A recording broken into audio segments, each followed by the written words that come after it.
सौभाग्य है कि भारत के आने वाले राष्ट्रपति उनका चुनाव अभियान इस देवभूमि हिमाचल प्रदेश से प्रारंभ हो रहा है और देवभूमि से कोई भी काम प्रारंभ हो तो वो अपने अंजाम तक जरूर पहुंचता है।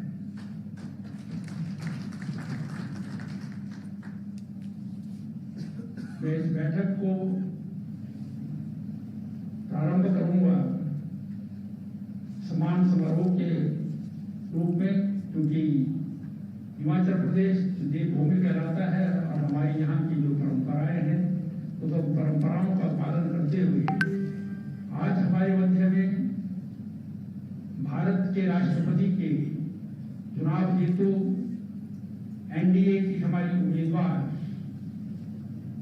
परम श्रद्धेय श्रीमती द्रौपदी मुर्मू जी हमारे मध्य में आज उपस्थित हैं।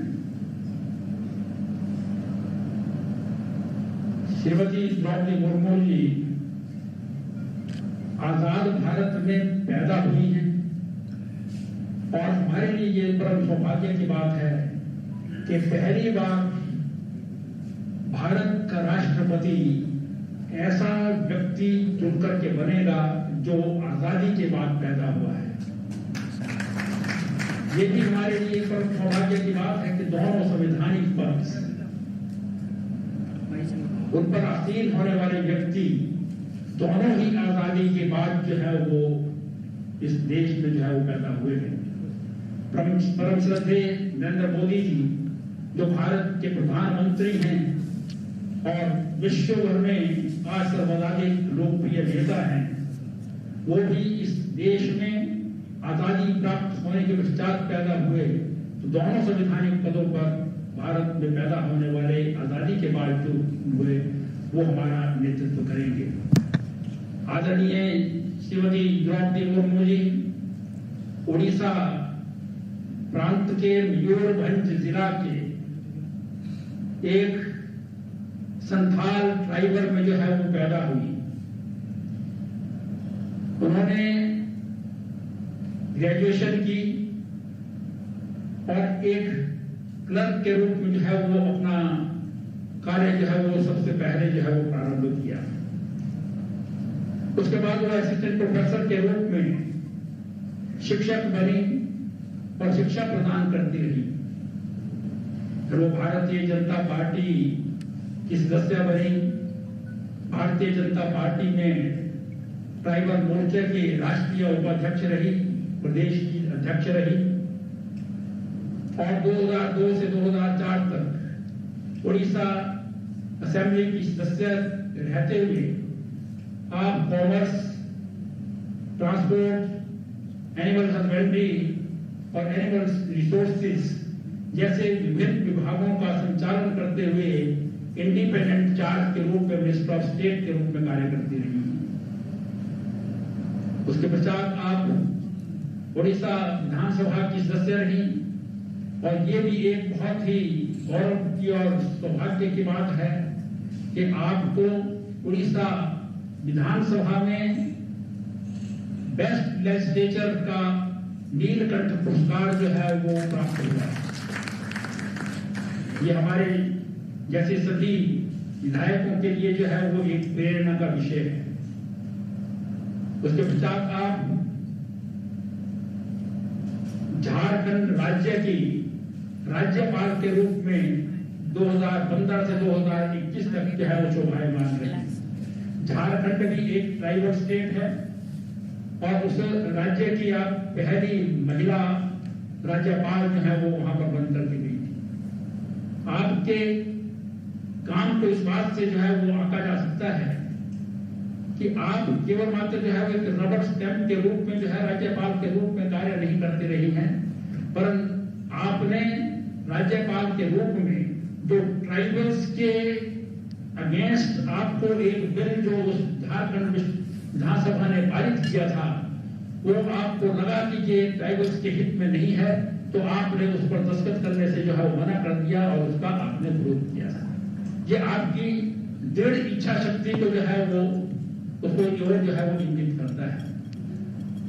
पारिवारिक रूप से जो है वो कितनी स्ट्रॉन्ग हो सकती हैं, इस बात का हम अंदाजा इस बात से लगा सकते हैं कि 25 वर्ष का युवा जो है वो आपका बेटा जो है वो आपको छोड़ करके चला गया, उसके बाद दूसरा बेटा भी चला गया और पति भी आपको छोड़ करके चले गए, लेकिन आपने जो है दृढ़ इच्छा शक्ति के कारण, आपने योग साधना के कारण जो है वो इतनी जो है वो दृढ़ जो है वो इच्छा शक्ति रखी कि आप जो है वो झारखंड की राज्यपाल के रूप में कार्य करती रही। और आज हमारे लिए परम सौभाग्य की बात है कि भारत के प्रधानमंत्री आदरणीय नरेंद्र मोदी जी के नेतृत्व में राष्ट्रीय जनतांत्रिक गठबंधन ने आपको भारत के राष्ट्रपति के रूप में अपना उम्मीदवार बनाया है। और हमारा सौभाग्य है कि इस देवभूमि हिमाचल प्रदेश को आपका आतिथ्य करने का और आपको जो है वो यहाँ पर जो है वो अवसर प्राप्त हुआ है।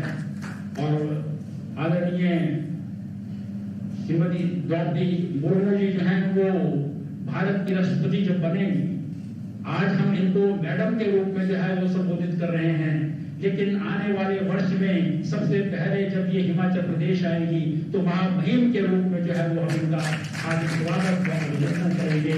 मैं निवेदन करना चाहता हूं आदरणीय मुख्यमंत्री श्री जयराम ठाकुर जी से और हमारे प्रदेश के अध्यक्ष श्री सुरेश कश्यप जी से कि वो आदरणीय श्रीमती द्रौपदी मुर्मू जी का जो है वो सत्कार करें, अभिनंदन करें।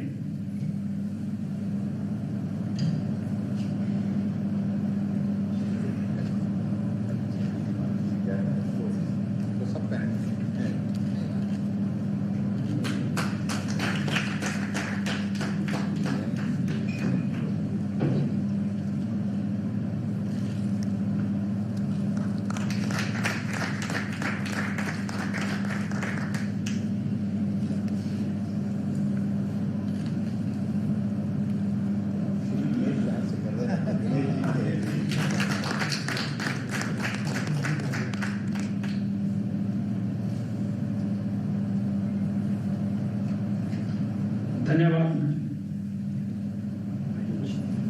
मैं निवेदन कर रहा हूँ सोलन जिला के हमारे प्रभारी और प्रदेश सरकार में स्वास्थ्य एवं परिवार कल्याण मंत्री आदरणीय डॉक्टर राजीव सैजल जी से, जो माननीय मुख्यमंत्री ठाकुर जयराम जी का सबका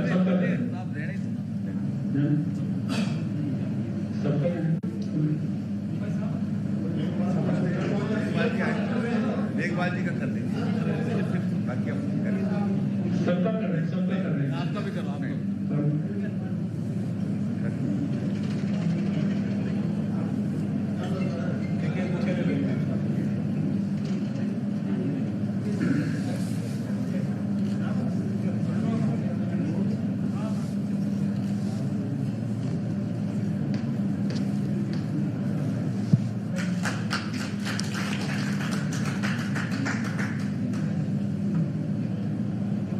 मैं अब निवेदन कर रहा हूं भारतीय जनता पार्टी हिमाचल प्रदेश के हमारे महामंत्री और माननीय मुख्यमंत्री जी के राजनीतिक सलाहकार श्री त्रिलोक जम्वाल जी से कि वो हमारे minister of state for culture और पार्लियामेंट्री अफेयर्स आदरणीय अर्जुन राम मेघवाल जी का अभिनंदन और स्वागत करें।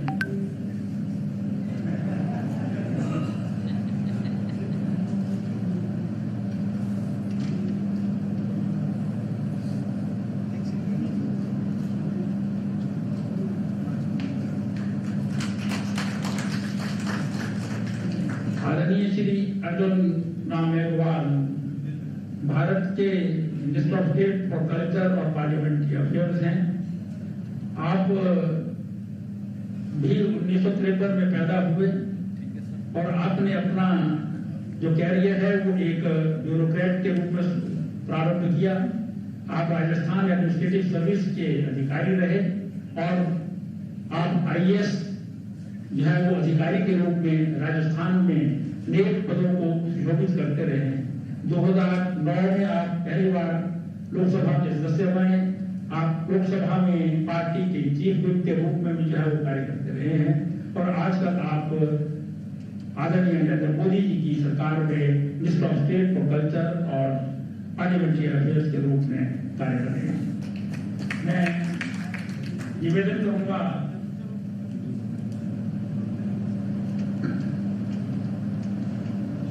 श्रीमती वनस्थी श्रीनिवासन जी, जो हमारे महिला मोर्चा की राष्ट्रीय अध्यक्षा हैं और तमिलनाडु विधानसभा में हमारी जो है वो विधायक भी चुनी गई हैं, वो उनका स्वागत करने के लिए निवेदन कर रहा हूं मैं हमारी राज्यसभा की सदस्य और महिला मोर्चा की राष्ट्रीय महामंत्री आदरणीय सुश्री इंदु गोस्वामी जी को। सुश्री इंदु गोस्वामी।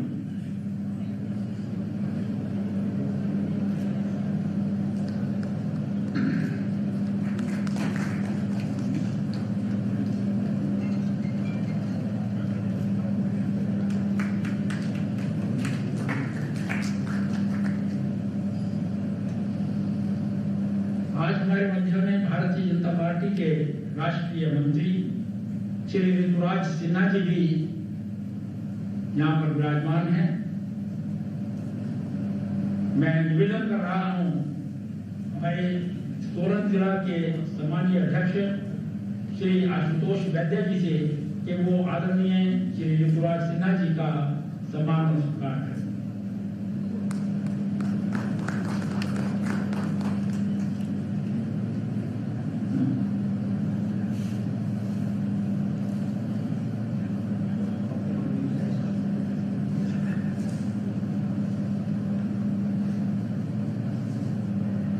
हमारे प्रदेश से हमीरपुर संसदीय क्षेत्र का प्रतिनिधित्व करने वाले 4 बार हमारे सांसद और हमारे युवा नेता हिंदुस्तान में यूथ आइकॉन के नाम जो है वो जाने जाते हैं, हमारे बीसीसीआई के पूर्व अध्यक्ष रहे हैं आदरणीय श्री अनुराग सिंह ठाकुर जी। इनका स्वागत करने के लिए मैं निवेदन कर रहा हूं हमारे इस क्षेत्र के सम्मानीय विधायक आदरणीय श्री परमजीत सिंह कौमेल जी से।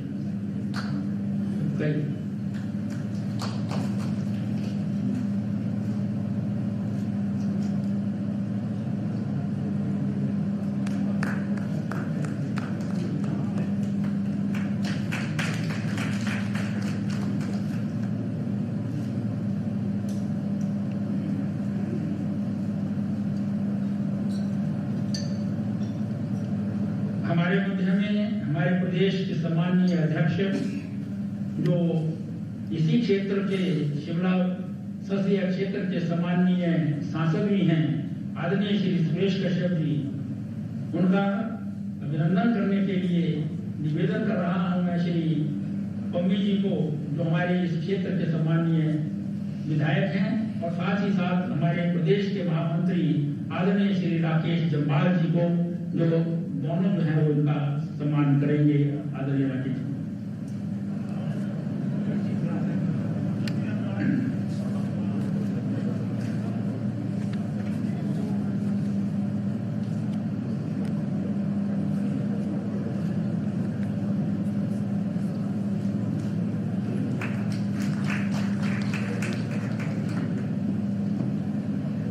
आज ये भी हमारे लिए सौभाग्य की बात है कि हमारे विधानसभा के सम्मानीय अध्यक्ष आदरणीय श्री विपिन सिंह परमार जी भी हमारे मध्य में विराजमान हैं। मैं निवेदन कर रहा हूं आदरणीय डॉक्टर सिकंदर जी, जो हमारे राज्यसभा के सांसद हैं, कि वो आदरणीय विपिन सिंह परमार जी का स्वागत अभिनंदन करें।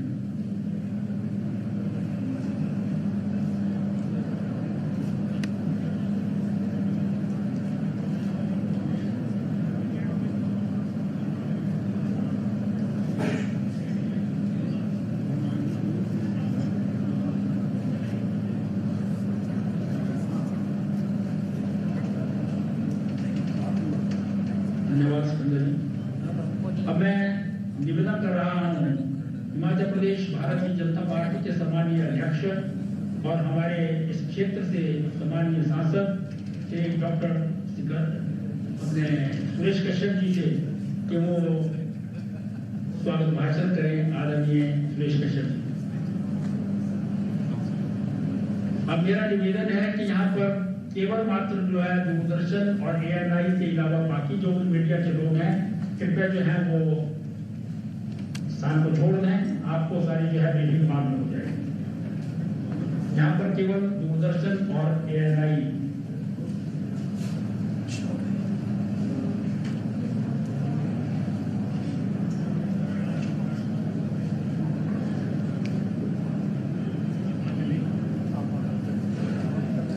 परमात्मीय श्रीमती द्रौपदी मुर्मू जी, जो कि दुनिया के सबसे बड़े लोकतंत्र के सबसे बड़े जो देश है उसके सर्वोच्च पद को सुशोभित करने के लिए NDA की उम्मीदवार बनी हैं। पूर्व में आप गवर्नर रही हैं, झारखंड की पूर्व मंत्री रही हैं। सबसे पहले मैं इस देवभूमि में, इस वीर भूमि में पधारने के लिए आपका हार्दिक अभिनंदन करता हूं, हार्दिक स्वागत करता हूं। मैं आपका आभार प्रकट करना चाहूंगा कि आपने अपना जो अभियान है उसे इस देवभूमि से शुरू किया है, तो मैं आपका इसके लिए अभिनंदन स्वागत करते हुए यह भी कहना चाहूंगा कि आपका जीवन एक प्रेरणादायी जीवन रहा है और जहां अपने राजनीतिक जीवन की शुरुआत एक पार्षद के रूप में की, आपने एक शिक्षक के रूप में सेवाएं दी और देश के बहुत सारे नौजवानों का भविष्य निर्माण का कार्य किया। आपने जिस प्रकार से विभिन्न चुनौतियों का सामना करते हुए अपना जो जीवन यापन करते हुए, जहां उड़ीसा में मंत्री के रूप में और झारखंड के गवर्नर के रूप में अपनी सेवाएं दी, चाहे राजनीतिक क्षेत्र की बात है या सामाजिक क्षेत्र की बात है, आपका जीवन हम सबके लिए प्रेरणा का स्रोत है। आप दूसरी महिला राष्ट्रपति इस देश की होंगी। मैं अपने शीर्ष नेतृत्व का भी आभार प्रकट करना चाहूंगा, जिन्होंने कि एक आदिवासी पुत्री को, एक अनुसूचित जनजाति के महिला को इस पद को सुशोभित करने का मौका दिया है। और मैं यह भी आपको बताना चाहूंगा कि हिमाचल प्रदेश का समस्त नेतृत्व आपके साथ खड़ा है। आपके नेतृत्व में, आपके कुशल मार्गदर्शन में जहां हमारा देश आगे बढ़ेगा, हिमाचल प्रदेश भी उन्नति की राहों पर आगे बढ़ेगा। मैं बहुत लंबी बात न करते हुए फिर से आपको बहुत बहुत शुभकामनाएं देते हुए और आपको अग्रिम बधाई देते हुए कि आप जब अगली बार हिमाचल प्रदेश आएंगी तो आप महामहिम होंगे, तो मैं आपको अग्रिम शुभकामनाएं और बधाई देते हुए आपका फिर से हिमाचल में पधारने के लिए अपने समस्त मंत्रीगण से, सभी हमारे सांसदगण, सभी विधायकगण, हमारे विधानसभा के सम्मानीय अध्यक्ष और सभी नेतृत्व की ओर से अभिनंदन, स्वागत और आभार प्रकट करते हुए अपने वाणी को विराम देता हूँ। बहुत बहुत धन्यवाद। जय हिंद, जय हिमाचल।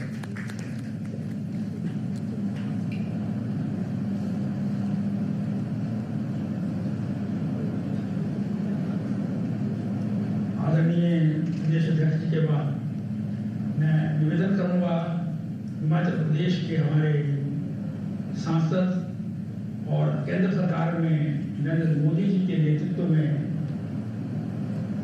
जो सरकार है, उस सरकार में पूर्व में एनडीए जो है वो वित्त राज्य मंत्री रहे और वर्तमान में आप स्पोर्ट्स, यूथ अफेयर्स और इंफॉर्मेशन तथा ब्रॉडकास्टिंग मंत्रालय देख रहे हैं। मैं निवेदन करूंगा अपने संबोधन के लिए आदरणीय अनुराग ठाकुर।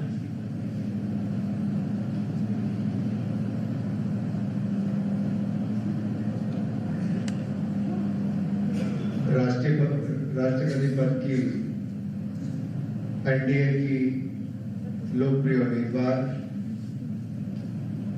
आदरणीय श्रीमती द्रौपदी मुर्मू जी, हिमाचल प्रदेश के लोकप्रिय मुख्यमंत्री आदरणीय जयराम ठाकुर जी, लोकसभा में हमारे सहयोगी और केंद्रीय राज्य मंत्री आदरणीय बड़े भाई अर्जुन मेघवाल जी, हमारी महिला मोर्चा की राष्ट्रीय अध्यक्ष और तमिलनाडु में बहुत शानदार चुनाव जीतने वाली ऐसी आदमी है श्रीमती वानिति श्रीनिवासन जी, भारतीय जनता पार्टी के प्रदेशाध्यक्ष और शिमला के लोकप्रिय सांसद आदरणीय सुरेश कश्यप जी, हिमाचल विधानसभा के अध्यक्ष आदरणीय विपिन सिंह परमार जी और भारतीय जनता पार्टी के राष्ट्रीय मंत्री मेरे प्रिय मित्र आदरणीय ऋतुराज सिन्हा जी, यहाँ पर उपस्थित भारतीय जनता पार्टी के सभी माननीय मंत्रीगण, विधायकगण और मंच का संचालन कर रहे पार्टी के वरिष्ठ नेता और कैबिनेट मंत्री आदरणीय सुरेश भारद्वाज जी, पूर्व अध्यक्ष भी रहे। मित्रों, सबसे पहले तो मैं अपनी ओर से और हिमाचल प्रदेश भारतीय जनता पार्टी और विधानमंडल की ओर से सभी माननीय विधायकों की ओर से एनडीए की उम्मीदवार आदरणीय श्रीमती द्रौपदी मुर्मू जी का दिल की गहराइयों से बहुत बहुत स्वागत और बहुत बहुत अभिनंदन आप सबके बीच में करता है। हिमाचल का स्वागत थोड़ा जोरदार तालियों के साथ हो तो थोड़ा पता चलेगा,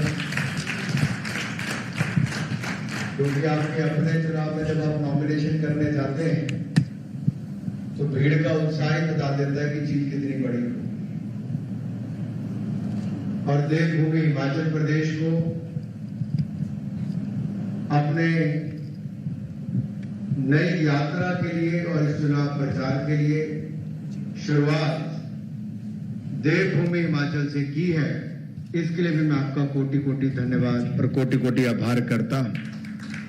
देश के करोड़ों लोग यहां देवी देवताओं का आशीर्वाद लेने आते हैं और मुझे पूर्ण विश्वास है जहां एक और देवी देवताओं का पूरा आशीर्वाद आपके ऊपर रहेगा, यहां से सभी का सहयोग, समर्थन और वोट भी रिकॉर्ड यहां से हिमाचल प्रदेश से आपके चुनाव में होगा। अपने प्रेरणादायी जीवन, उल्लेखनीय उपलब्धियों और सामाजिक समरसता के लिए अनवरत कार्यरत रही हैं आप, और इसी कारण से जहां एक और आप जब विधायक थी, आपके शानदार काम के लिए आपको नीलकंठ पुरस्कार से सम्मानित किया गया। एक मंत्री के रूप में आपने शानदार भूमिका निभाई, लेकिन इन सबसे पहले आपने एक बहुत कठिन जीवन भी आदिवासी इलाके में जिया है, जो सबके लिए एक प्रेरणा के रूप में है कि कैसे के आदिवासी इलाके में जहां ना बिजली, ना पानी, ना बाकी सुविधाएं, उसके बावजूद एक शिक्षक से लेकर सर्वोच्च शिखर तक आपने पहुंचने की यात्रा पूरी की है। इसके लिए आपको कोटि कोटि बधाई, आपको नमन भी करता हूं। आप को यह भी सौभाग्य प्राप्त है कि महिला आदिवासी गवर्नर होने का, पहली महिला आदिवासी गवर्नर होने का, और अब देश एक बार आजादी के जहां 75 वर्ष मना रहा है, आजादी का अमृत महोत्सव मना रहा है, वहीं एक महिला आदिवासी को आपके रूप में, जिन्होंने जीवन में बहुत बड़ी उपलब्धियां हैं, देश के होने वाले राष्ट्रपति के रूप में भी देख रहा है। मैं सबकी ओर से आपको बहुत बहुत शुभकामनाएं और बधाई भी देना चाहता हूं, और यही कहूंगा कि जो गरीब, वंचित, शोषित, पीड़ित के लिए माननीय प्रधानमंत्री नरेंद्र मोदी जी ने अपने पहले उद्बोधन में पार्लियामेंट में कहा था, ज्वाइंट जब सेशन हुआ, तो उन्होंने वहां पे कहा कि मेरी सरकार समर्पित रहेगी गरीबों के लिए, वंचित के लिए, शोषित के लिए, पीड़ित के लिए। उसका उदाहरण देखने को मिला पिछले 8 वर्ष की उनकी सरकार में, जहां सेवा से समर्पित उनकी सरकार सुशासन के नए आयाम स्थापित किए और गरीबों के कल्याण के नए रिकॉर्ड बनाए, गरीबी रेखा से बाहर देश के करोड़ों लोगों को निकाल कर लाए। दूसरी ओर अभी जो वर्तमान राष्ट्रपति हैं, वो भी बहुत गरीब परिवार से आए, अनुसूचित जाति वर्ग से आते हैं। गरीबी को बहुत बारीकी से जिन्होंने देखा, उसी तरह से आपने भी ग्रामीण और आदिवासी क्षेत्र में विपरीत परिस्थितियों में भी शिक्षक से सर्वोच्च शिखर तक आने की ये यात्रा जो की है पूरी, इसके लिए भी मैं आपको बहुत बहुत बधाई देता हूं और आशा करता हूं कि आपके नेतृत्व में जहां देश एक और आगे बढ़ेगा, आपका मार्गदर्शन भी हमें मिलेगा। और जैसे माननीय भारद्वाज जी ने कहा, आज तो हम सब आपको ये विश्वास दिलाते हैं कि पूरे समर्थन आपको भी रहेगा और जब आप नई जिम्मेदारी लेंगे उसके बाद हिमाचल पलकें बिछाकर आपका महामहिम के रूप में आने का इंतजार करेगा, ताकि एक बार फिर आपका मार्गदर्शन मिले। सबकी ओर से आपको बहुत बहुत बधाई और शुभकामनाएं। जय भारत, जय हिमाचल।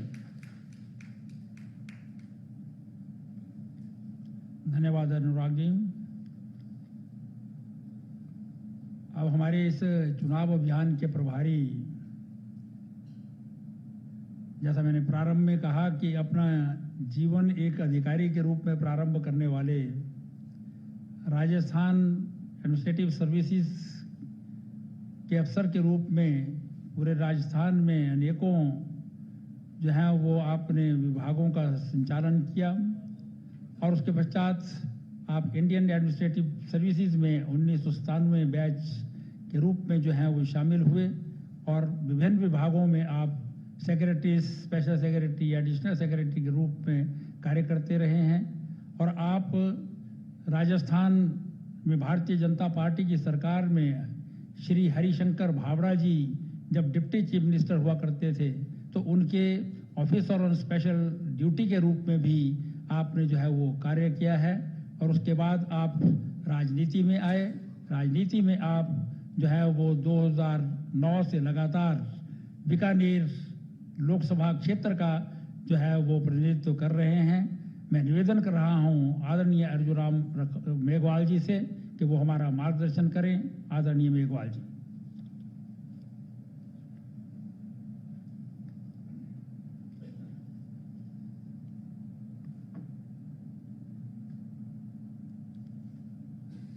आज के कार्यक्रम के लिए जिस निमित्त हम यहाँ एकत्रित हुए हैं, हमारे राष्ट्रपति पद के उम्मीदवार आदरणीय श्रीमती द्रौपदी मुर्मू जी, माननीय मुख्यमंत्री हिमाचल प्रदेश श्री जयराम ठाकुर साहब, मंत्रिपरिषद में मेरे साथी सहयोगी, कई बार कई विषयों पर मार्गदर्शन करने वाले श्री अनुराग सिंह ठाकुर साहब, राष्ट्रीय अध्यक्ष महिला मोर्चा श्रीमती वानती श्रीनिवासन जी, हमारे विधानसभा के अध्यक्ष श्री विपिन सिंह जी परमार साहब, हमारे शिमला के सांसद और प्रदेशाध्यक्ष श्री सुरेश कुमार जी कश्यप साहब, हमारे मंच संचालन करने वाले श्री सुरेश भारद्वाज जी, संसदीय कार्य मंत्री हिमाचल प्रदेश सरकार, और मेरे साथ आए हुए भारतीय जनता पार्टी के राष्ट्रीय मंत्री श्री ऋतुराज सिन्हा जी, यहाँ उपस्थित सभी सांसदगण और मान्य विधायकगण। मैं सिर्फ 2-3 टेक्निकल बातें करके अपना स्थान लूंगा। देखिए, पहले तो ये राष्ट्रपति जी का चुनाव है और ये महत्वपूर्ण चुनाव है। कुछ लोगों को जानकारी है, कुछ लोगों को नहीं है। हमारे यहाँ 1971 की जनगणना इसके लिए निर्धारित है। आई विल रिपीट अगेन, जनगणना उसके बाद भी हुई है, लेकिन 1971 की जनगणना ही इसके लिए आधार मानी गई है। इसलिए इसके लिए वोट वैल्यू जब निकालते हैं 2026 तक यही रहेगी। 2026 के बाद डिलिमिटेशन होगा, उसके बाद ही ये नियमों में प्रावधान किया हुआ है। इसलिए जब हम वोट वैल्यू निकालते हैं तो उस राज्य की जनगणना और उसको भाग देते हैं एमएलए से, जितनी संख्या होती है, और उसके बाद एक 1000 से भाग देते हैं, तो जो वो वेट वैल्यू आती है वही वोट वैल्यू किसी राज्य में काम करने वाले एमएलए की होती है। वो अलग अलग होती है, कहीं पर 2 भी हो सकती है, कहीं पर 200 भी हो सकती है। हिमाचल प्रदेश के एमएलए के लिए अभी वो 51 है। आप एक वोट करेंगे तो आपकी इस एक वोट की वैल्यू 51 गिनी जाएगी। एमपी साहब अगर कोई वोट करेंगे, वो पूरे देश के लिए उनकी वैल्यू निकाली हुई है, वो 700 होगी। एमपी कोई राज्यसभा का, लोकसभा का वोट करेगा तो उसकी वोट वैल्यू 700 होगी। ये अपने को जानकारी में इसलिए जरूरी है कि वोट कैंसिल हुआ, खराब हुआ तो हमारा कितना वैल्यू खराब होने वाली है, ये ध्यान रखने की जरूरत है। तो आपको क्या क्या सावधानी बरतनी है। वोट देते समय आपको मोबाइल और पेन नहीं लेके जाना है। आपको ट्रेनिंग में बता दिया जाएगा, लेकिन मैं यहां आपको आग्रह करता हूं कि आप मोबाइल दूर रखिए। कुछ लोग पूछते हैं मुझे कि मोबाइल का क्या विषय है। ये सीक्रेट बैलेट है जी।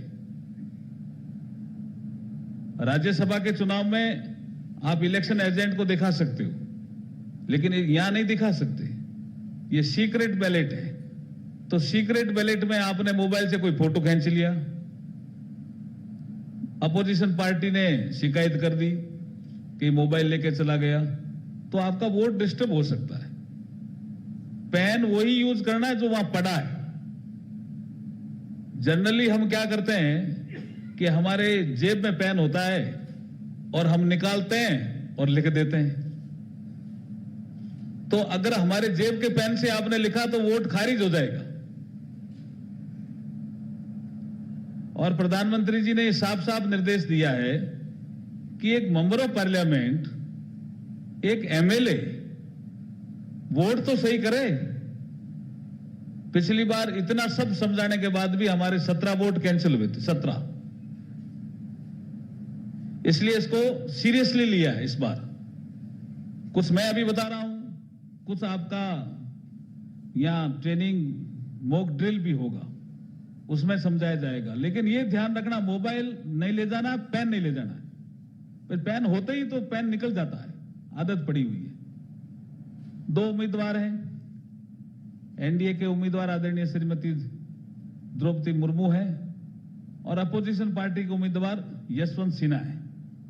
तो हमारे डी से इनका नाम शुरू होता है, तो जो चुनाव की प्रक्रिया है उसमें 1 नंबर पे द्रौपदी मुर्मू है, तो 1 नंबर पे रहने वाली है। 1 नंबर पे इनका है। आपको 1 लिखना है। अब आप 1 कैसे लिखते हो वो भी तय किया हुआ है जी, ध्यान रखना। पिछली बार गुजरात में कुछ लोगों ने ऐसे करके 1 लिख दिया कि गुजराती में तो ये 1 का ऐसे ही चलता है। ऐसा नहीं चलता जी, बिल्कुल नहीं चलेगा, रद्द हो जाएगा जी फॉर्म। आपको 1 लिखना है जो तय किया हुआ। थोड़ा हल्सा ऐसे करके वो अभी बता देंगे, लेकिन वो ही लिखना है आपको। ONE1 भी नहीं लिखना है, वो लिखोगे तो खारिज हो जाएगा।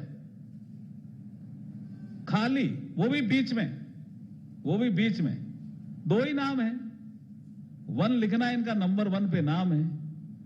ये बड़ी सूचनाएं आपको देना, 2-3 सूचनाएं मुझे देनी थी। आई कार्ड लेके जाना है। आपको पहचानते होंगे रिटर्निंग ऑफिसर, इसमें कोई शक नहीं है। लेकिन प्रधानमंत्री जी का साफ साफ निर्देश है कि आई कार्ड लेके जाएं। प्रधानमंत्री खुद आई कार्ड लेके चलते हैं। उस दिन राष्ट्रपति के चुनाव में आई कार्ड लेके चलते हैं। आपको अपना आई कार्ड लेके जाना है और मोबाइल नहीं ले जाना है, फिर कह रहा हूं, और पेन नहीं ले जाना है। पेन के कारण भी 1-2 वोट खराब हो जाते हैं। पिछली बार आपको ध्यान है, मुलायम सिंह जी का वोट खराब हो गया था, ध्यान है ना। तो ये कुछ सावधानियां आपको बरतनी है। सीक्रेट बैलेट है, इसलिए वैसे आप सावधानियां, सब समझदार आदमी हैं, सावधानियां बरतेंगे ही, इसमें कोई शक नहीं है। एक विषय कुछ लोग पूछते रहते हैं, इसलिए मैं बता देता हूं।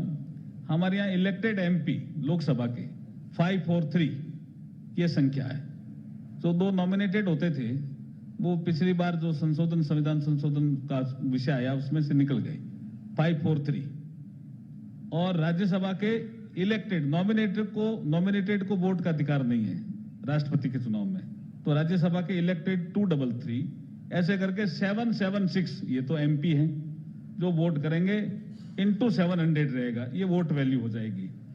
टोटल जो इलेक्टेड एमएलए हैं, जिसमें दिल्ली और पांडिचेरी की विधानसभा भी सम्मिलित है, वो 4033 एमएलए हैं। ऐसे करके ये पूरा इलेक्टोरल कॉलेज बनता है, इसका एक सिस्टम है। वोट आपको एक ही देना है, ध्यान रखना। दूसरा दे दिया तो वो सिंगल ट्रांसफरेबल प्रोपोर्शन में कहीं चला जाएगा, नहीं करना, एक ही देना है।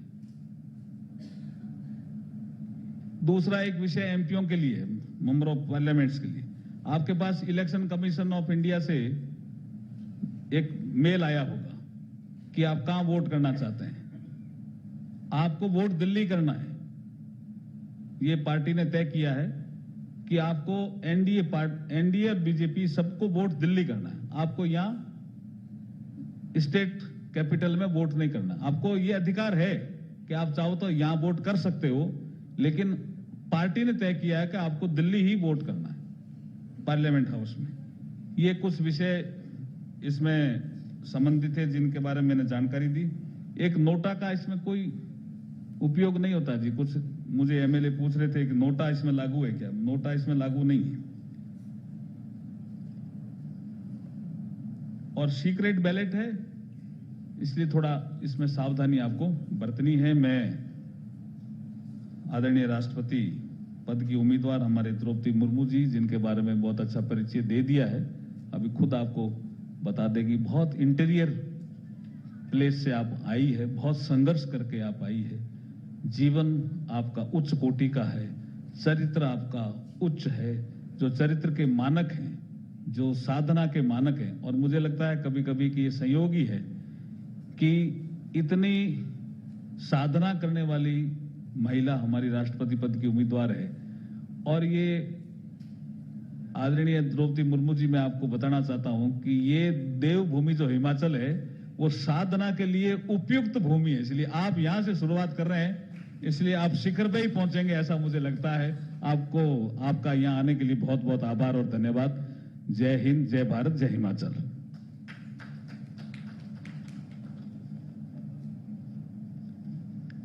धन्यवाद मेघवाल जी। बहुत ही उपयुक्त और महत्वपूर्ण जो है वो गाइडेंस आदरणीय मेघवाल जी ने हमें दिए हैं, क्योंकि राष्ट्रपति चुनाव में विधायक और सांसद ही चुनाव में वोट करने वाले अधिकारी हैं। अगर उनका वोट जो है वो खराब हो जाए तो हम अंदाज़ा लगा सकते हैं कि लेजिस्लेशन करने वाले लोग, कानून बनाने लोग वोट खराब करते हैं तो उसका आम जनता पर क्या प्रभाव पड़ेगा। लेकिन हम विश्वास दिलाते हैं आदरणीय मेघवाल जी को कि हिमाचल प्रदेश का प्रत्येक विधायक और प्रत्येक सांसद जो है वो एक ही लिखेगा। जिस प्रकार से आपने कहा है उसी प्रकार से लिखेगा और कोई भी वोट हिमाचल प्रदेश का खराब नहीं होगा। मैं अब निवेदन कर रहा हूं हिमाचल प्रदेश के यशस्वी मुख्यमंत्री परमादरणीय ठाकुर जयराम जी से कि वो अपना मार्गदर्शन दें, अपना संबोधन दें। आदरणीय ठाकुर जयराम जी।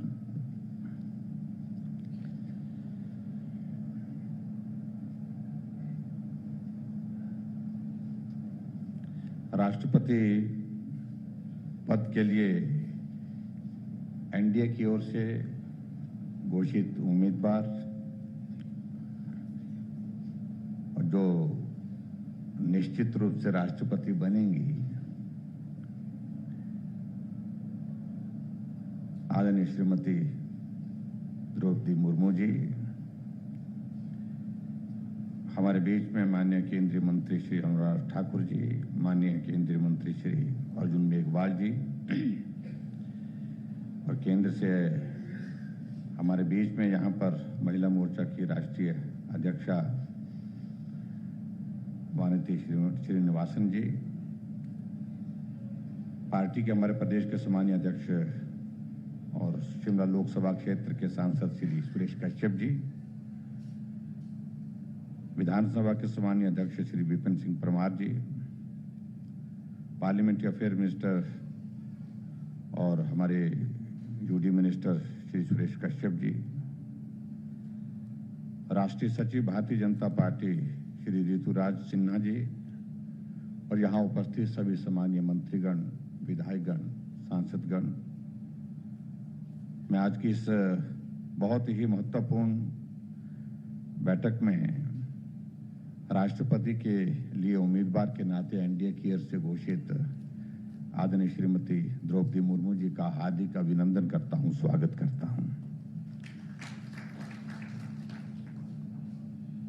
जैसे पहले भी कहा गया कि हिमाचल प्रदेश देवभूमि के नाम से जाना जाता है और राष्ट्रपति के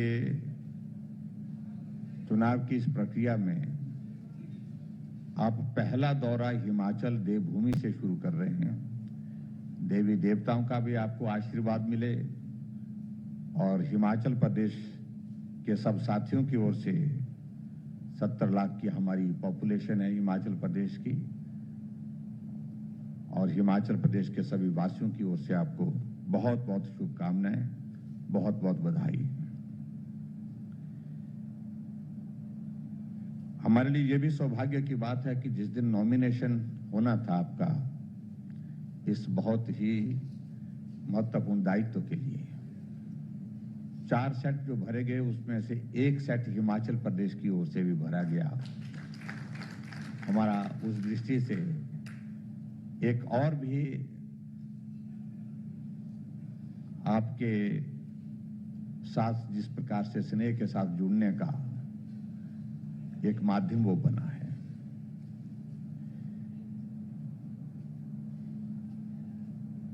आदरणीय प्रधानमंत्री जी ने उस दिन सभी मुख्यमंत्रियों की और एनडीए के जो पार्टनर थे सबके साथ बैठक में संबोधित करते हुए अपनी बात कही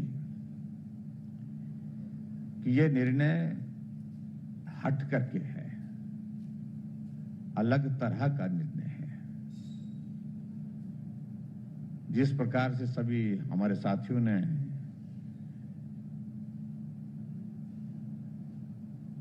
आदरणीय द्रौपदी मुर्मू जी के जीवन का परिचय हमारे समक्ष रखा है यहाँ पर, और थोड़े समय में मुझे लगता है कि इतना ही कहा जा सकता है, लेकिन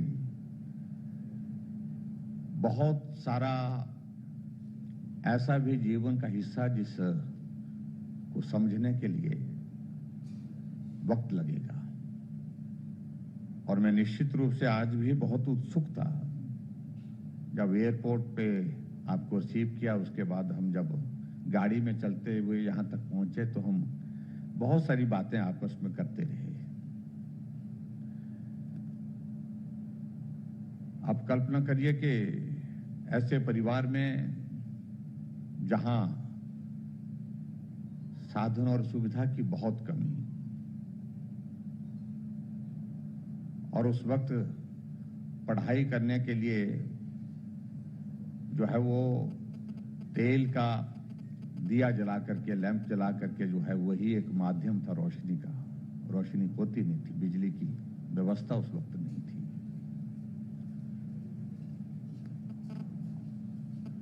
आपने उस संघर्ष भरे जीवन में आगे बढ़ करके और भी बहुत सारी चीजों का जिक्र किया यहाँ पर हमारे साथियों ने।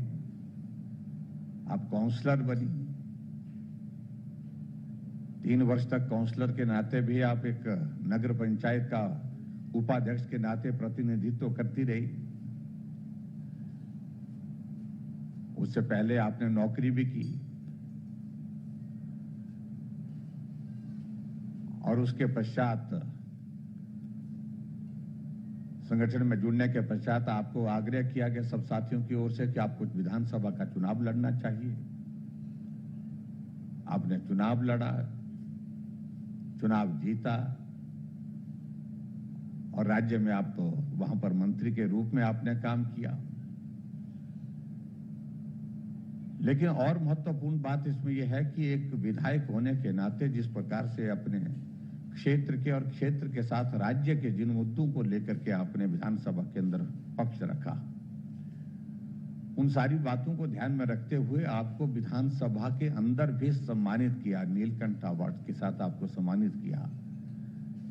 उसके लिए भी मैं आपको बहुत बहुत बधाई देता हूं।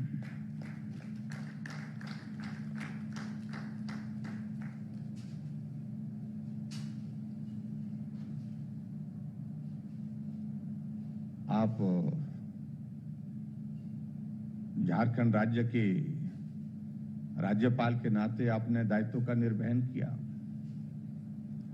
और उस दिन, जिस दिन हमारी दिल्ली में बैठक थी, नॉमिनेशन वाले दिन, उस दिन आपने बात कही कि मैंने कभी जिंदगी में कभी सोचा ही नहीं था। विधायक बन गई तो उस वक्त यही सोचा था कि यही मेरे जीवन का एक महत्वपूर्ण पड़ाव है, इससे आगे कोई बहुत सोचा नहीं था। लेकिन उसके पश्चात मंत्री बन गए। उसके बाद ऐसा सोचा कि यही एक पड़ाव है जो मेरे जीवन में मुझे ऊंचाई पर जहां तक पहुंचना था वहां मैं पहुंच गई। अचानक बोलते घर बैठे मुझे सूचना मिली कि आपको राज्यपाल बनाने के लिए जो अब राज्यपाल बनाया जाएगा। अचंभित भी थी, लेकिन उसके बावजूद ऐसा लगा कि अब निश्चित रूप से यही एक पड़ाव है मेरे जीवन का जो सबसे ऊंचा पड़ाव होगा। अपना काम किया और उस काम को करते हुए एक पहचान भी आपने हासिल की पूरे देश भर में। महिला और ट्राइबल की महिला, ये दोनों चीजें एक साथ हो करके जो है आपने जिस प्रकार से वहां पर उस दायित्व का निर्वहन किया, एक अलग पहचान बनाने में आपने सफलता हासिल की।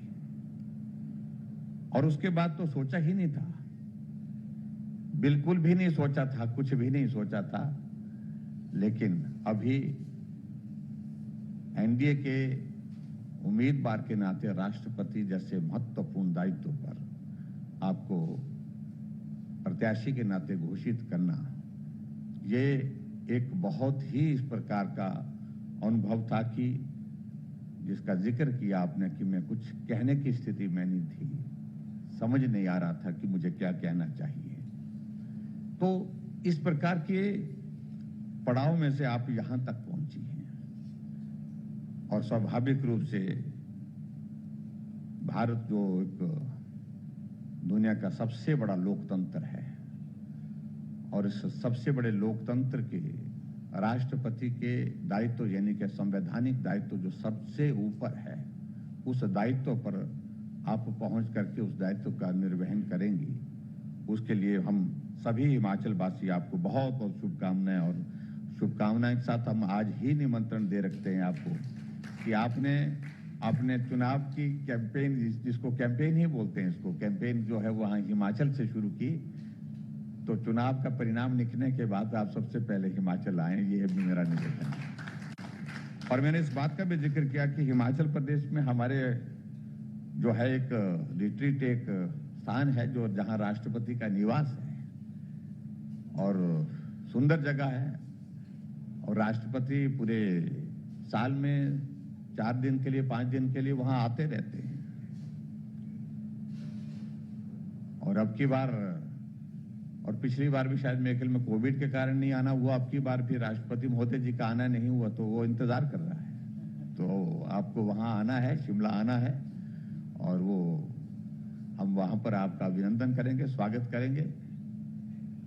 और जहां तक हिमाचल में हमारे विधायकों के बारे में और सांसदों की संख्या के बारे में, हिमाचल में विधानसभा की कुल सीटें 68 हैं, 68 है। 68 में से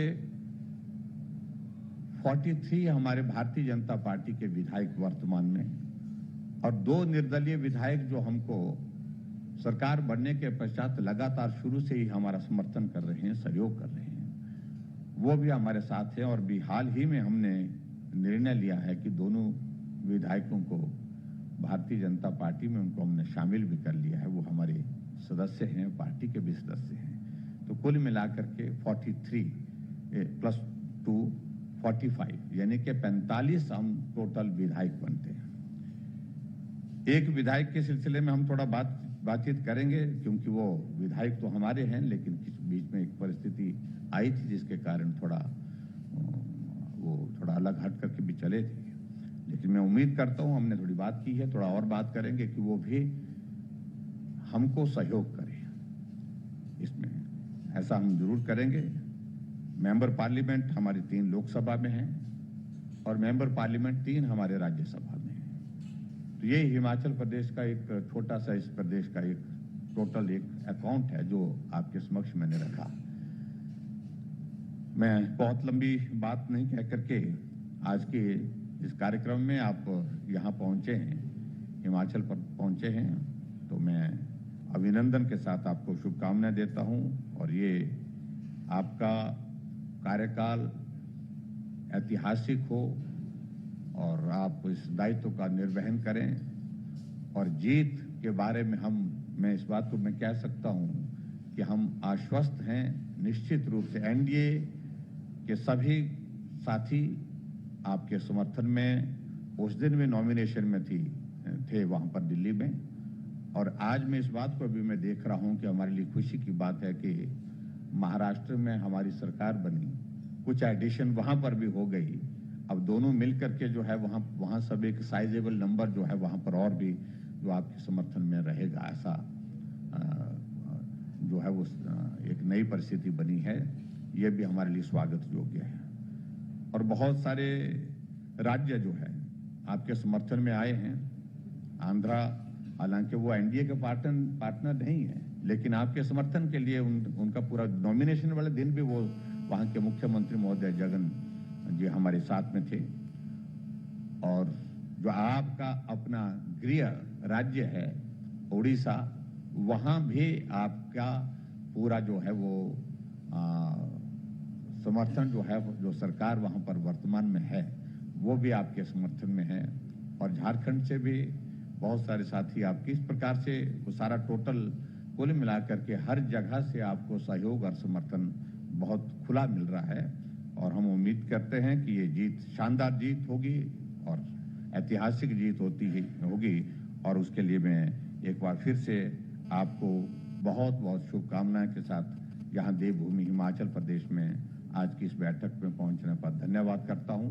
और सभी विधायकों की ओर से और सभी सांसदों की ओर से जो यहाँ उपस्थित हैं, इनकी ओर से भी आपको बहुत बहुत बधाई और शुभकामनाएं। और बहुत जल्दी हम जो है वो एक अलग इसमें मिलेंगे जब हम शिमला में राष्ट्रपति के नाते आपका अभिनंदन और स्वागत करेंगे। इतनी ही बात कहना चाहूंगा। बहुत बहुत धन्यवाद। नमस्कार। जय हिंद, जय हिमाचल।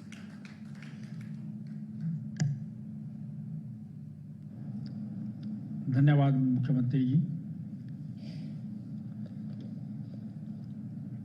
हिमाचल प्रदेश की राजधानी शिमला, जैसा माननीय मुख्यमंत्री जी ने निवेदन किया है कि भी आपका पहला प्रवास जो है वो हिमाचल प्रदेश का हो।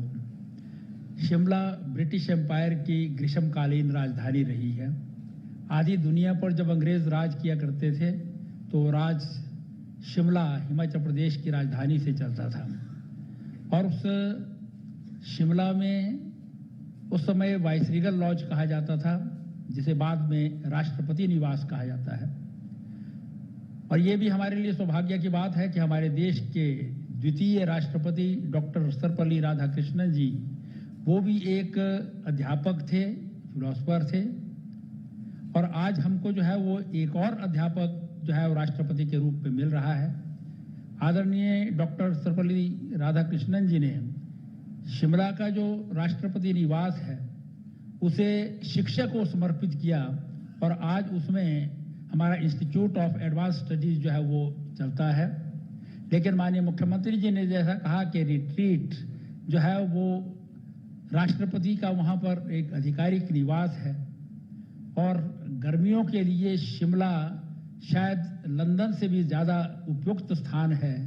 तो इसलिए मैडम के रूप में तो आप जो हैं वो बद्दी में आए हैं, लेकिन महामहिम के रूप में हिमाचल प्रदेश का निमंत्रण आदरणीय मुख्यमंत्री जी ने दिया है। मैं आपसे निवेदन करता हूं, क्योंकि शिमला का विधायक मैं हूं, और आप शिमला आएं और हमें अनुग्रहित करें। आदरणीय श्रीमती द्रौपदी मुर्मू जी, जिनका हम जो है वो परिचय भलीभांति जो है वो जान गए हैं, और हम उम्मीद कर सकते हैं कि हिंदुस्तान के राष्ट्रपति के रूप में जो है वो जो हमारे आदरणीय नरेंद्र मोदी जी की जो है एक फिलॉसफी भी है, गरीब के रूप में जो है वो काम करना और विकास की सीढ़ी पर जो है अंतिम पायदान पर जो बैठा है उससे पहले जो है वो विकास की ओर आगे बढ़ाना। और उन्होंने केवल मात्र जो है वो राष्ट्रपति पद के लिए रामनाथ कोविंद जी और अब आदरणीय श्रीमती द्रौपदी मुर्मू जी को ही नहीं, वरन हमारे जितने पद्म पुरस्कार हैं, पद्म श्री हो, पद्म भूषण हो, पद्म विभूषण हो, उसमें भी जो है जिस प्रकार से एक बदल किया है और ऐसे लोगों को जिनको कोई जानता नहीं था, पहचानता नहीं था, जिनकी कोई सिफारिश नहीं होती थी, लेकिन जो मेरिटोरियस लोग होते थे, उनको आज जो है उभार करके वो पद्म पुरस्कार जो है देकर के उनको जो है पुरस्कृत किया है। आज है हमारे मध्य में इसी प्रकार से संथाल ट्राइब को रिप्रेजेंट करने वाली उसमें पैदा हुई और भारत के एक बहुत ही समृद्ध संस्कृति वाले राज्य उड़ीसा से जो है वो आदरणीय श्रीमती द्रौपदी मुर्मू जी को राष्ट्रपति का उम्मीदवार बनाया है। मैं निवेदन कर रहा हूं कि हमारा मार्गदर्शन करें आदरणीय श्रीमती द्रौपदी मुर्मू जी।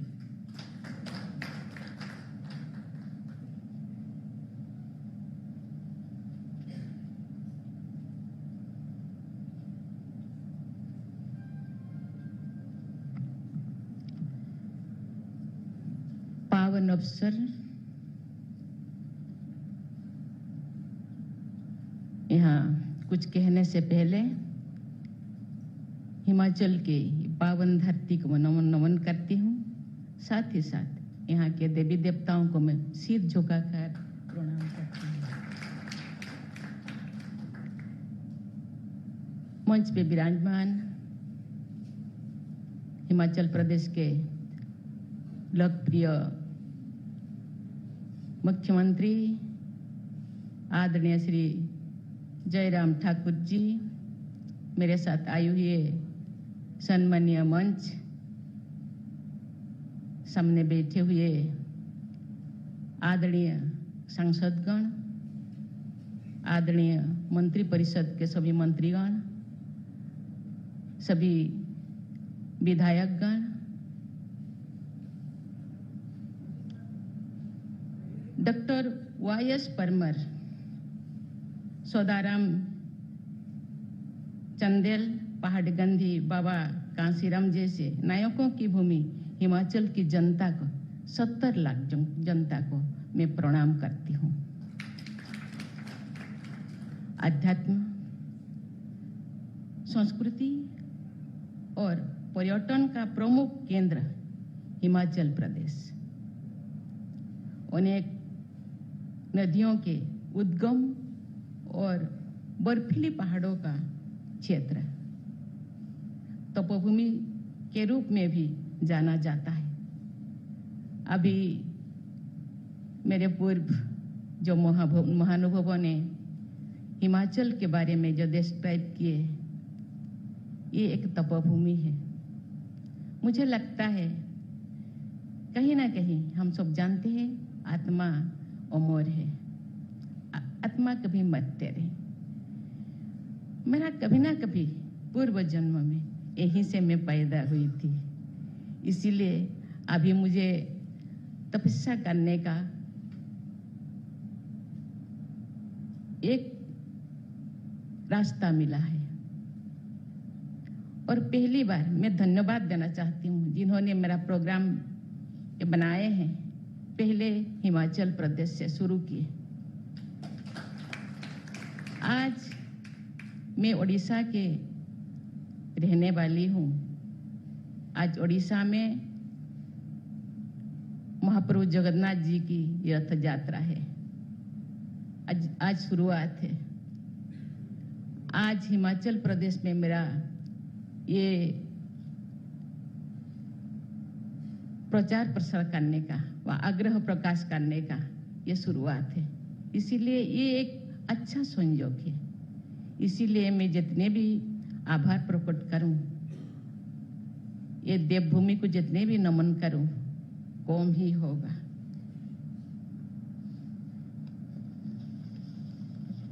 प्रसिद्ध शक्तिपीठ तथा बुद्धिस्ट सेंटर में आने वाले लोगों के कारण विभिन्न परंपराओं का जीवंत रूप यहाँ देखने को मिला है। हिमाचल प्रदेश के इस भूमि ने देश की रक्षा करने वाले अनेक वीरों का जन्म दिया है। देश के पहले परमवीर चक्र विजेता मेजर सोमनाथ शर्मा का जन्म कांगड़ा में हुआ था। कारगिल युद्ध के शहीद मरण उपरांत परमवीर चक्र विजेता कैप्टन विक्रम बात्रा, परमवीर चक्र विजेता सूबेदार संजय कुमार और कारगिल के नायक शहीद कैप्टन सौरभ काटिया ने पूरे देश का और हिमाचल प्रदेश का मस्तक ऊंचा किया है। हिमाचल प्रदेश के लगभग हर गांव के युवा भारतीय सेना के सेवा प्रदान कर रहे हैं। राज्य में भूतपूर्व सैनिकों की संख्या 1 लाख से ज्यादा है और इसीलिए हिमाचल प्रदेश को वीर भूमि भी कहा जाता है। हैंडीक्राफ्ट्स आर्ट्स के लिए प्रसिद्ध ये प्रदेश carpet, leather articles, Kullu shawls तथा कई अन्य विभिन्न कलाकृतियों के लिए भी विश्वविख्यात है। मैं इस पवित्र तपोभूमि में अपने को पाकर धन्य महसूस करती हूँ।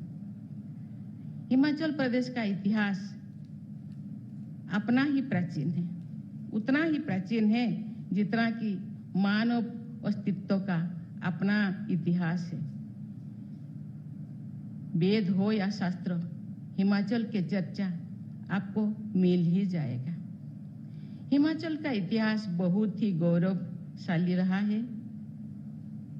मध्यकाल में गोरखा साम्राज्य से लेकर सिख साम्राज्य के शासन, स्वतंत्रता आंदोलन में महत्वपूर्ण भूमिका, प्रजामंडल के ब्रिटिश शासन के खिलाफ आंदोलन और गद्दर पार्टी की गतिविधियों का भी गढ़ रहा हिमाचल।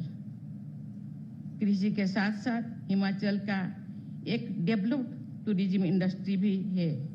शिमला का नाम तो हर घूमने वालों के लिस्ट में होता ही होता। हिमाचल में आज आकर मैं बहुत प्रफुल्लित हूँ। मेरे प्रिय भाइयों एवं बहनों, मुझे कहते हुए अपार गर्व महसूस हो रहा है कि लोकतंत्र की जननी भारत में लोकतंत्र की परंपराओं के निर्वहन का अनूठा उदाहरण पेश किया जा रहा है। देश के यशस्वी प्रधानमंत्री के नेतृत्व में भारत आज हर क्षेत्र में विकास का नया अध्याय जोड़ता जा रहा है। विश्व में भारत का स्थान अत्यंत महत्वपूर्ण होने के साथ साथ हमारे देश के प्रति पूरे विश्व के दृष्टिकोण में भी बदलाव आया है। आज हम देश में आजादी का अमृत महोत्सव मना रहे हैं। इस अमृत बेला में हमारे प्रधानमंत्री जी ने देश में आगामी 25 वर्षों में की जाने वाली विकास योजनाओं की रूपरेखा प्रस्तुत करते हुए सभी को आह्वान किया है तथा समस्त देशवासियों को सकारात्मक योगदान एवं समर्थन की अपेक्षा की है। आइए हम सभी एकजुट होकर भारत को परम वैभवशाली समृद्ध देश बनाने के लिए समर्पित भाव से काम करेंगे। आप मेरे बारे में यहाँ चर्चा कर रहे थे, मैं अपने बारे में बोलूं तो मुझे लगता है दिन दिन बीत जाएगा। मेरे हर मिनट हर सेकेंड संघर्ष से भरा है। हर कदम मैं नया सीखती हूँ। जिस संस्कृति से मैं आई हूँ, जिस संस्कृति में पली बढ़ी हूँ, ये संस्कृति यहाँ का संस्कृति से अलग है। गरीब आदिवासी परिवार में मैं जन्म हुई, जहाँ रास्ता का कोई ठिकाना नहीं है, जहाँ बिजली का तो मैं जब मंत्री बनी 2000 से 2004, उस टाइम मैंने हमें गांव में बिजली लाई। मेरे गांव के नजदीक एक नदी था, नदी है। मेरे गांव के लोग नदी पार करके कोई भी चीज या स्कूल या कोई ऑफिस या कोई मार्केट या हॉस्पिटल जाते थे। लेकिन जब बारिश का मौसम, नदी भर जाता था, तो बारिश के मौसम में कोई जा नहीं पाते। एक माँ अपने बच्चों को नदी के किनारे बैठे बैठे इंतजार करता था कि कब ये नदी का पानी कम हो जाए और मेरे बच्चों को मैं हॉस्पिटल पहुंचाऊं और इनका जिंदगी में बचा पाऊं। बहुत सारे लोगों का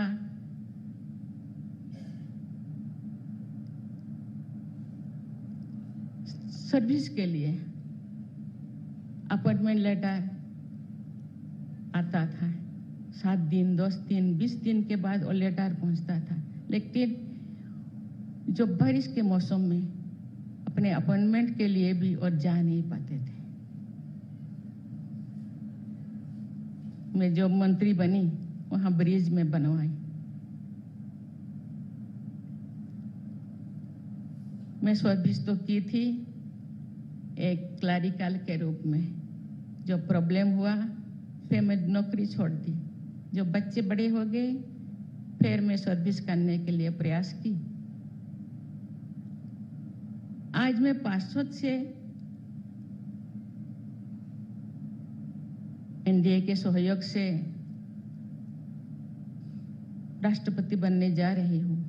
लेकिन कभी भी मैं पद के लिए मैं मांगा नहीं। सब ने मुझे दिए, सब मुझे मिला। पता नहीं मेरे अंदर क्या है।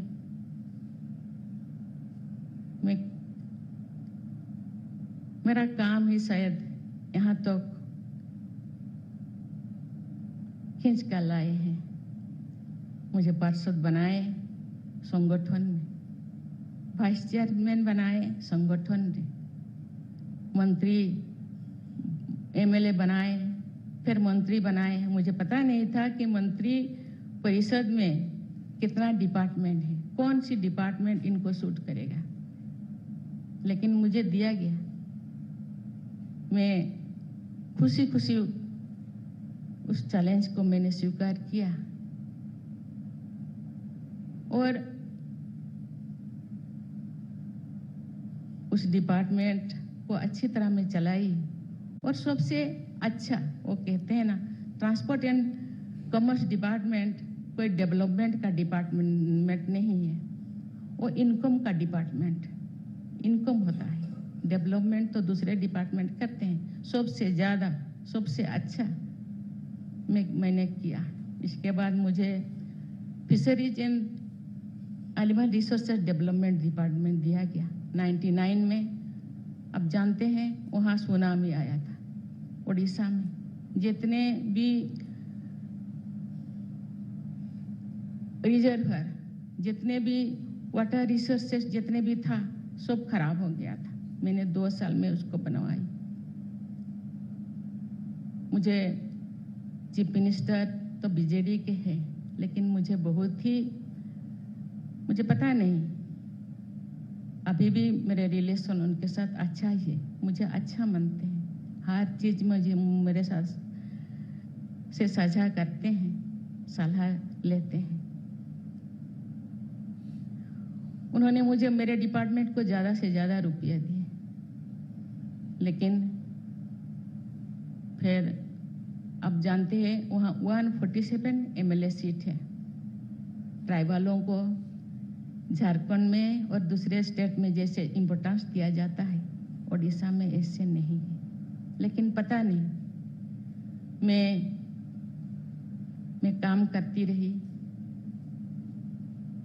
मुझे 147 एमएलए में से मुझे चुना गया। मैं आश्चर्यचकित थी, क्योंकि मैं काम तो अच्छी ही करती थी, करने के लिए प्रयास करती थी। लेकिन मुझे पता नहीं कि मैं इतने लोगों के बीच मुझे दिया जाएगा, मैं कभी सोची नहीं थी। मैं घर पे 2009 में मैं इलेक्शन हार गई, घर पे बैठी थी, लेकिन संगठन का काम मुझे दिया गया, स्टेट का काम दिया गया, डिस्ट्रिक्ट का काम दिया गया। फिर बाद में मैं घर पे बैठी थी, काम कर रही थी, तो मुझे गवर्नर बनाया गया। मुझे बताया गया कि आपका बायोडाटा चाहिए, बायोडाटा लोगों का। मैं तो बहुत तो काम में कोई ऐसे मेरा कोई अभिलाषा नहीं था। बहुत सारे लोग थे, कहाँ कोई प्रोग्राम किए, अपने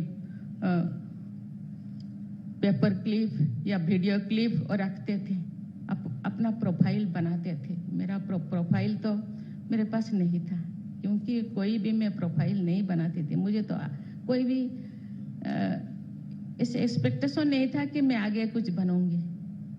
अभी भी जो मुझे मैंने बायोडाटा मांगा किया, मैं एक पेज में मेरा सब बायोडाटा था।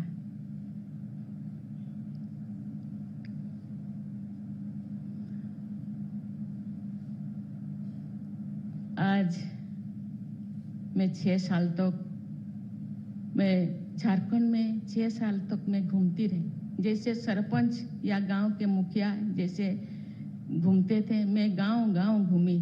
ऐसे बोला जाता है ये गवर्नर एक गरिमामय पद है। प्रधानमंत्री जी ने बोले कि आप घूमते रहिए।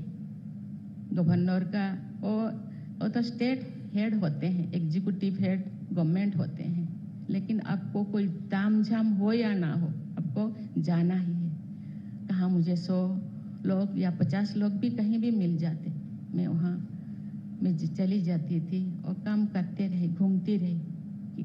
आप जानते हैं गवर्नर चांसलर होते हैं। चांसलर होने के नाते यूनिवर्सिटी और कॉलेजों में वो सिमट जाते हैं, लेकिन मैंने सोचा कि केवल कॉलेज यूनिवर्सिटी में काम करने से, उनका डेवलप करने से कोई लाभ नहीं होगा। जब तक तो ग्रास रूट का बच्चे अच्छा नहीं बनेंगे, ग्रास रूट का इंफ्रास्ट्रक्चर अच्छा नहीं बनेगा, तब तक कॉलेज और यूनिवर्सिटी अच्छा होने से क्या फायदा, क्योंकि फाउंडेशन तो आपका ठीक नहीं। इसीलिए वहाँ 302 KGBB कस्तूरबा गांधी बालिका विद्यालय में घूमती रही। वहाँ का जो शेयर 60-40 होता था, 60% गवर्नमेंट ऑफ इंडिया देते हैं और 40% स्टेट गवर्नमेंट। लेकिन जो सुविधा वहाँ बच्चों को मिलना चाहिए वो नहीं मिलता था। मैं जब घूमना शुरू की तो सब इंफ्रास्ट्रक्चर उनको मिला, सब सुविधा मिला, टीचर मिला, हर चीज का सुविधा हो। केवल इतना ही नहीं, मैं जितने भी दिव्यांग जितने भी बच्चों का हॉस्टल में घूमती रही, सब चीज अच्छा होने लगा। मैं सेटिस्फाइड हूँ। मुझे पता नहीं लोग मुझे कितना प्यार करते हैं नहीं करते हैं, लेकिन मैं अपने काम में सेटिस्फाइड हूँ। मैं घर पे बैठी थी तो मुझे कॉल आया, आपको ये बनना है। मैंने पूछा आप मुझे क्या क्या काम करवाएंगे? उन्होंने बोले आपको करना है। मैं आज आपके समक्ष आई हूँ। आप तो अपनी बातों को आप यहाँ रखे हैं कि आप मुझे 100% आपका जो है वोट है आप मुझे देंगे। मैं बहुत खुश हूँ, मैं आभार प्रकट करती हूँ। और आगे चलकर देश के लिए जो मैं कर पाऊंगी, मैं प्रयास करूंगी, क्योंकि मेरे आगे नहीं कोई पीछे नहीं, मैं अकेले हूँ। मेरी बेटी है और सर्विस करती है, कोई बर्डन नहीं। मैं आज उम्मीदवार इसीलिए मैं उम्मीदवार बनने के लिए मैं अग्री किया, क्योंकि मैं तो हूँ, जिंदगी जीने के लिए जो चाहिए मेरे पास है, रुखे सुखे जो भी है, क्योंकि मेरा जिंदगी सादा जिंदगी, लोगों को प्राउड फील कराना। जिन संस्कृति से, जिन परंपरा से, जिन लोगों से मैं आई हूँ, उन लोगों को मैं प्राउड फील करना चाहती हूँ, गरीब लोगों को।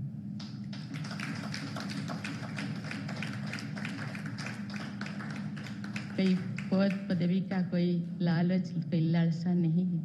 मुझे काम करना है। जब तक भगवान, जब तक परमपिता परमात्मा ने मुझे मन, मस्तिष्क, शरीर मेरा ठीक रखेंगे, तब तक मैं देश के लिए, जनता के लिए मैं काम करते रहूंगी। मुझे पता नहीं मैं अच्छा बनूंगी या नहीं बनूंगी, लेकिन बुरा तो नहीं बनूंगी।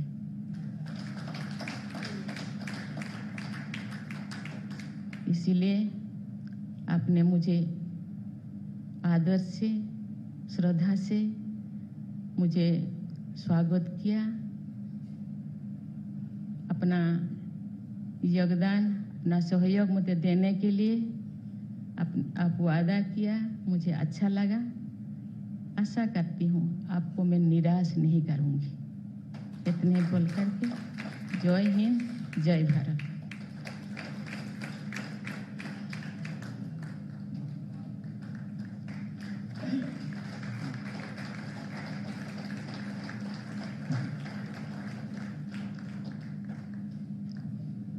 मेरा निवेदन है सभी से कि एक बार खड़े होकर के आदरणीय द्रौपदी मुर्मू जी, हमारी राष्ट्रपति विराट को स्टैंडिंग ओवेशन देकर के तालियां जोरदार से दे दी जाए।